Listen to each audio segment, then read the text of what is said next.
Hello everyone, দিনটা ছিল 2 March. আমি পুষ্পিতা আর তোমরা দেখছো আমার মিনি ব্লগ। সকাল সকাল উঠে রেডি হয়ে 7:30টায় বেরিয়ে পড়লাম। আমাদেরই নিয়ারেস্ট একটি লোকেশানে ছিল সেমি ব্রাইডাল লুক। তো সেমি ব্রাইডাল লুকের সাথেও আরও একটা স্পেশাল দিন ছিল আমার জন্য, সেটা আমি পরে আসছি। তো যেহেতু গন্তব্যস্থলটা আমার একদম বাড়ির কাছেই ছিল, তো যেতে খুব একটা অসুবিধা হলো না, তাড়াতাড়ি পৌঁছেও গেলাম। এবার বলে রাখি কেন দিনটা আমার জন্য স্পেশাল ছিল। স্পেশাল হওয়ার কারণ হচ্ছে, যেহেতু আমার প্রেগনেন্সির 5 মান্থস হয়ে গেছে, সেহেতু আমার বাবা মা আমাকে 5 মান্থসের যে শার্টটা হয় সেটাই দেবে বলেছিল।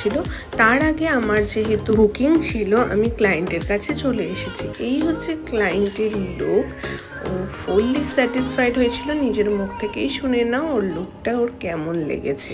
আর তার সাথেও তোমরা কিন্তু কমেন্টে জানাতে ভুলো না যে আমার ব্লগ তোমরা কতটা এনজয় করছো আর কতটা ভালো লাগছে এই লুকটা। আর এই প্রেগনেন্সিতে আমি কি কি কমপ্লিকেশনের মধ্যে দিয়ে যাচ্ছি সেটা তোমাদের সাথে অবশ্যই আলোচনা করব।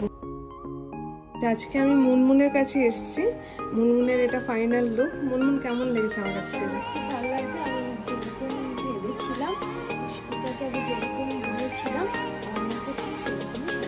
আচ্ছা, যেরকম সাটল একদম মেকআপ চেয়েছিল সেরকম চেয়েছিল?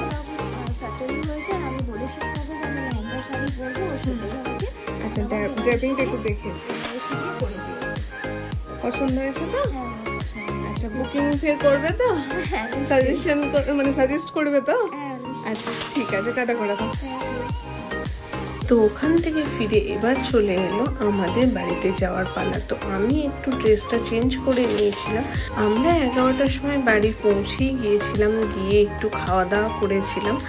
আমি আর তনুশ্রী যেহেতু সকাল সকাল বেরিয়েছিলাম, তো তারপরে আমরা যখন বাড়ি থেকে আমার বাড়ির উদ্দেশ্যে বেরোলাম তখন বাজে প্রায় 12টা। তো বলে রাখি, কমপ্লিকেশনের কিছু সেরকম আমি ফিল করছি না। জানি না আমার যে সন্তান আসতে চলেছে সে কতটা আমার নিয়ে ভাবে। তবে হ্যাঁ, একটা মেয়েরা পারলে অনেক কিছু আমরা করতেই পারি, কারণ আমরা মেয়েরা সব কিছু পারি।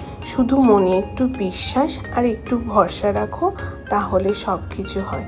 আচ্ছা, এবার বলে রাখি, এই যে ড্রেসটা দেখছো এটাও আমি চেঞ্জ করেছিলাম। এটা আমার বাড়ি থেকে দিয়েছিল আমার জন্য। তারপর চলে আসলো এক এক করে গিফট দেওয়ার পালা। তো সবাই আমাকে গিফট দিচ্ছিল। আর গিফট পেতে কার না ভালো লাগে বলো তো? মেজো মাসি, পিসি, আমার শাশুড়ি মা,